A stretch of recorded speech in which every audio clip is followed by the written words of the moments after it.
Hello everyone, welcome back to my YouTube channel. If you are joining in for the first time, my name is Lindela Msweli and this is The Black Intel. If you're a regular, thank you again for joining in.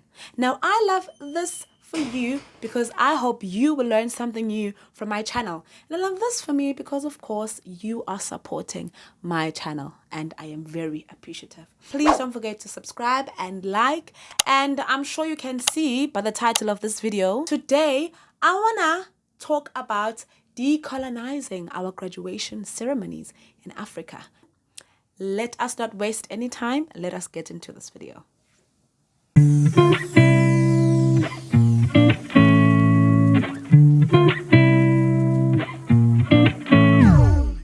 So, the topic is decolonizing our graduation ceremonies in Africa.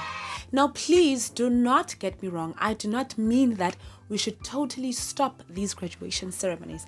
They are very significant, especially because we spend so many years in varsity toiling and working hard to get that certificate. So those ceremonies are very important. But I believe that we should decolonize them so that we Africans can celebrate our graduation ceremonies the way that we want to celebrate them, the African way. Before we actually speak about decolonizing our graduation ceremonies in Africa, we need to understand where did this tradition start, how, and why. It's very important to understand that university graduation ceremonies are part of an 800-year tradition, which stretches back to the first establishment of universities in Europe in the 12th century, other known as the Middle Ages. Now, specifically towards the end of the Middle Ages, when Latin was the language of scholarship. Now, me being me, I went on Google and typed people in the 12th century. To my surprising, my history knowledge does not go that far because I did not recognize anyone. Anyway, and please do not think that this is the Bridgerton era, you Bridgerton fans. Now, graduation ceremonies are ceremonies because of the attire that you wear, because this has transformed through time. The graduation gown was the first attire that was worn for graduation. It originated also in the 12th century.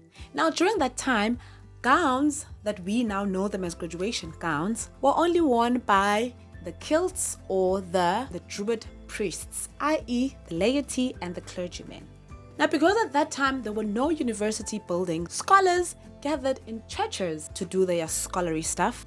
However, the churches were extremely cold, so scholars started wearing the graduation gown to keep warm. Please bear in mind that during that century, the graduation gowns were very heavy, made of thick material, not the ones that we now know them to be.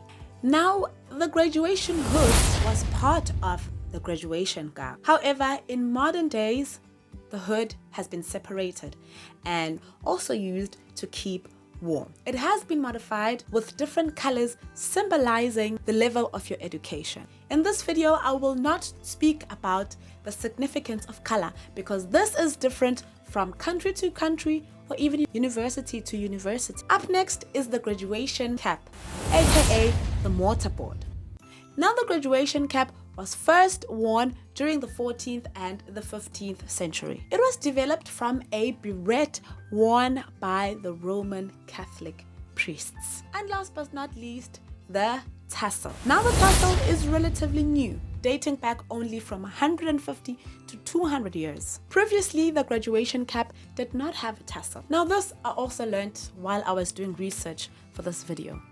So you see, when you're wearing your tassel, when your tassel is on your right, it means that you are still a candidate or you're still a student, you have not graduated. But once you've received your certificate, once your degree has been conferred on you, you move your tassel to the left.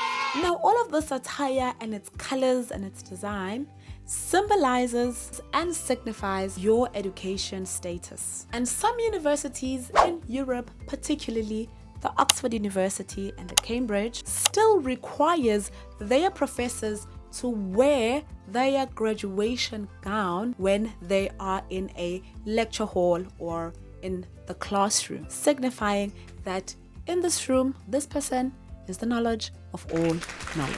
Now, obviously, through colonization, the graduation ceremony was adopted by all universities worldwide, including South Africa.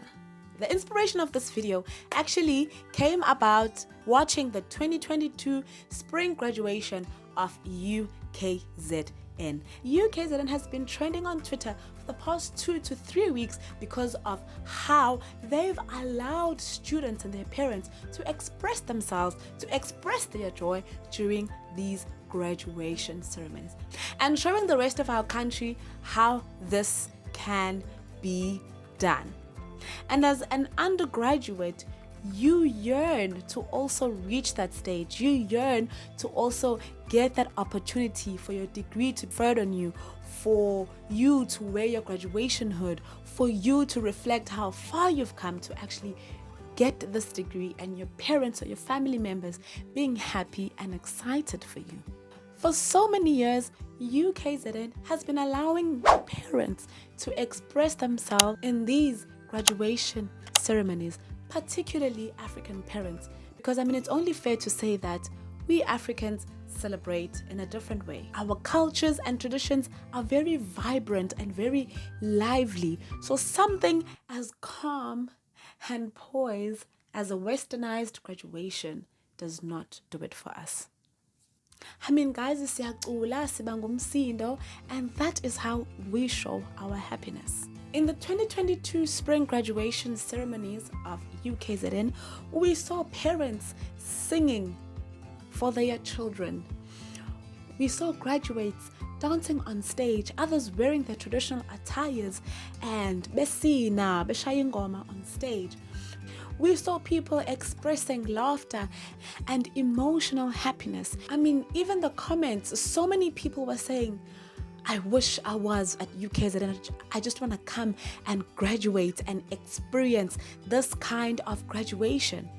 And therefore, as a country in Africa, we should be moving towards decolonizing the many structures that we have. Let the significance of those structures remain, but the way we celebrate needs to be an African way. And therefore, well done to the University of KwaZulu-Natal for showing other South African universities, for showing other African universities how it's supposed to be done. Now guys, if you have any comment on what I've said, please chime in the comment section below. If you're new to my channel, please subscribe, please share it to your friends and your family members, and I really hoped you learned something from this video. And most importantly, be the change that you want to see in society. Bye.